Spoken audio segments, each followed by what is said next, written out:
नमस्कार दोस्तों, कलयुग के चमत्कार संतों की वाणी में आप सबका स्वागत है। दोस्तों, अभी तक हमने 5 अध्याय तक कार्तिक महात्म्य की कथा सुनी है।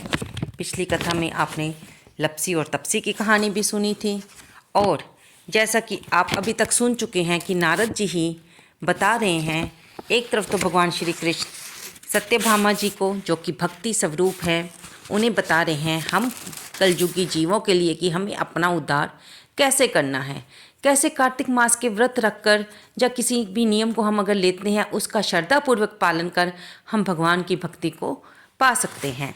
और पिछले अध्याय में आपने पढ़ा कि हमें किस प्रकार अपने शरीर को शुद्ध करना चाहिए, लेकिन आजकल तो हर घर में शौचालय का विधान है, इसलिए समय बदल गया है। समय के साथ साथ कुछ बातें भी बदल जाती हैं। हम बाहर खेतों में नहीं जाते, शौच आदि के लिए, स्नान आदि के लिए भी हम हर रोज़ नदियों पे नहीं जाते। तालाब, पोखर ये सब काफ़ी हद तक बंद हो चुका है और घरों में शौचालय सुलभ हो चुके हैं।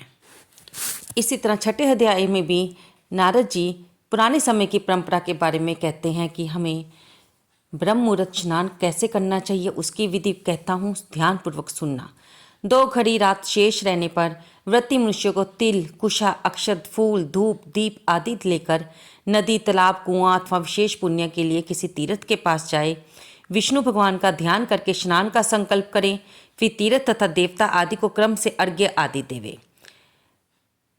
तो दोस्तों जी, हम पहले ही बता चुके हैं कि आज के समय में हम लोग स्नान आदि के लिए बाहर नहीं जाते, घर पर ही करते हैं। तो घर में ही आप स्नान वाले पानी में यानी कि बाल्टी में आप गंगा जल डाल सकते हैं, काले तिल या आंवले का चूर्ण डालकर उसे भी पवित्र नदियों के समान आप पवित्र करके नहा सकते हैं।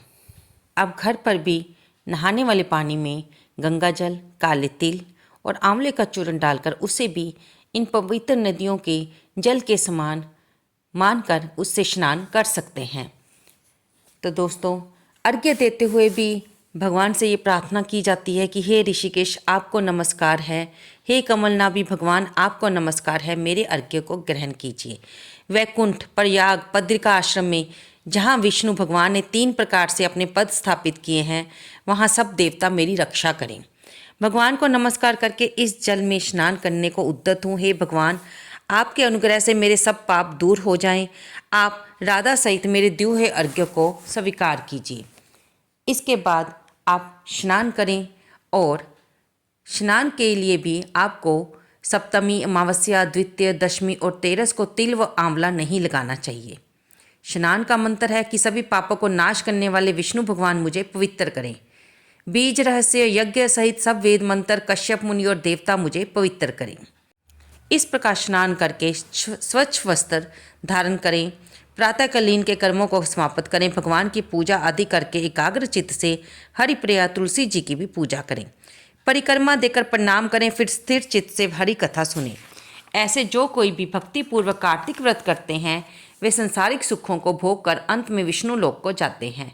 तो दोस्तों, यहाँ पे हमारा छठा अध्याय का महात्म्य समाप्त होता है।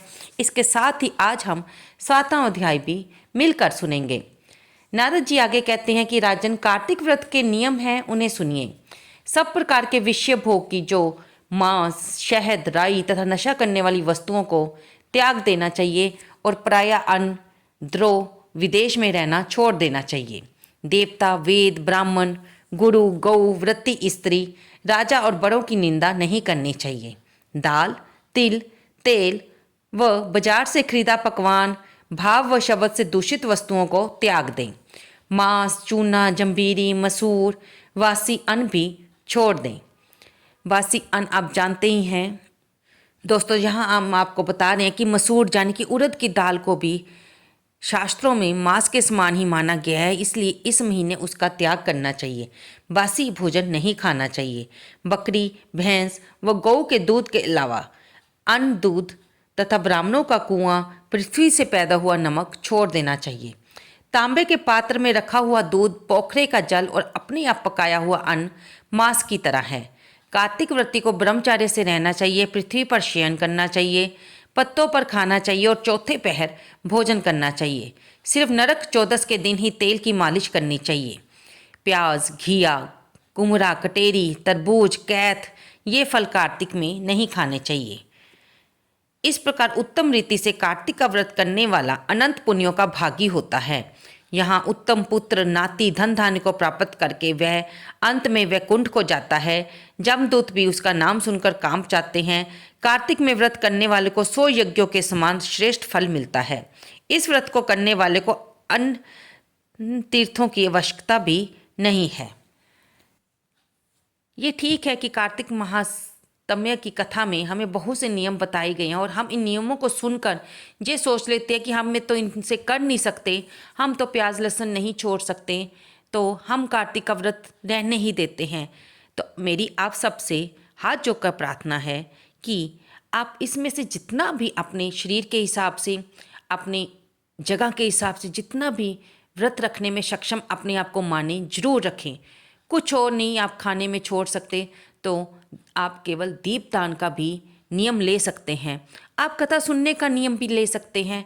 आप मंदिर जाकर एक घी का दीपक भी अगर जला देते हैं तो वो भी आपका एक नियम माना जाएगा। सुबह शाम का अगर आप नियम लेते हैं तो ये नियम को आप अगर श्रद्धापूर्वक पूरा करते हैं तो उसका भी आपको फल मिलेगा। अगर आप मंदिर भी नहीं जा सकते, आपको पढ़ना भी नहीं आता, तो आप ये YouTube का चैनल आपके लिए ही है। आप इसमें कोई भी काम करते हुए इस कथा को सुन सकते हैं और पुण्य के भागी बन सकते हैं। तो दोस्तों, आपको ये वीडियो कैसी लगी कृपया इसे लाइक करें, शेयर करें और कमेंट बॉक्स में जय विष्णु भगवान लिखना ना भूलें। आज हमने 6वां और 7वां दोनों अध्याय सुने। इसके बाद कल की वीडियो में हम 8वां अध्याय का महात्म्य सुनेंगे।